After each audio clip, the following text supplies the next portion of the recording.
Sleeping Dogs is one of those games that feels like it slipped through the cracks, yet it delivered an experience so tightly crafted that people still talk about it more than a decade later. One of the most underrated aspects of the game isn't just the story or the fighting system, it's how every system in the world works together to constantly push the player into feeling the pressure of living a double life. While most games separate missions, side activities, and narrative themes, Sleeping Dogs blends them all into a constant reminder that Wei Shen is always balancing on a knife's edge, and that might be the game's biggest strength. The moment you step into Hong Kong, the game quietly tells you that Wei's life is a performance. Even when you're not in a mission, the world reacts to you differently, depending on whether you're doing something that earns Police XP or Triad XP. Most players treat this like a simple leveling structure, but it's actually much deeper than that. It's a metaphor for Wei's divided loyalty.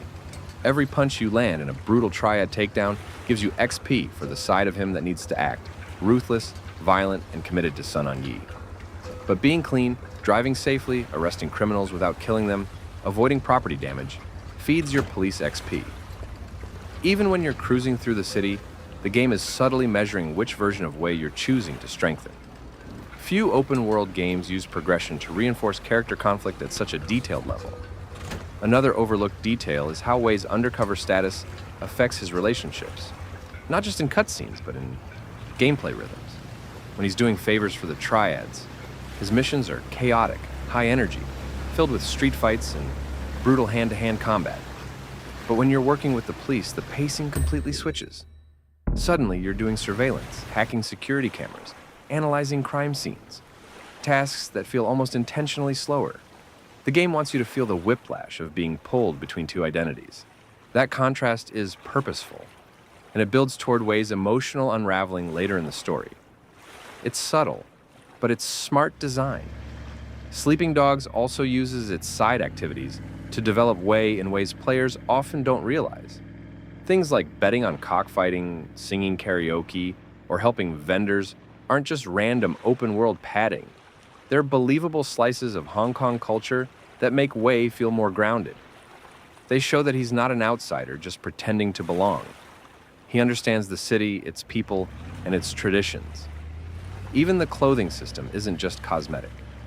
Wearing certain outfits gives stat boosts tied to Triad reputation or police respect.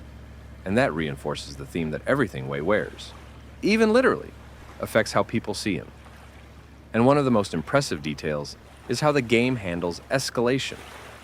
Early fights are quick, tight brawls that rely on basic combos, but as you progress, the moves you unlock become more violent, more efficient, and more dangerous. It mirrors Wei's psychological descent, not because he wants to become a killer, but because the job keeps forcing him deeper into brutality. The game never outright tells you this, but the combat evolution quietly reflects the character's internal conflict. Sleeping Dogs succeeds because it doesn't just put an undercover cop in the middle of a crime drama.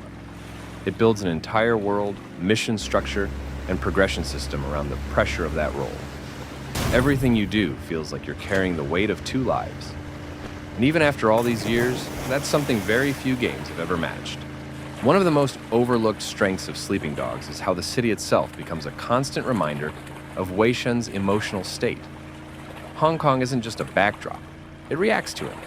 Crowds recoil differently when he's in Triad combat mode, yet treat him warmly when he's doing small favors or helping civilians.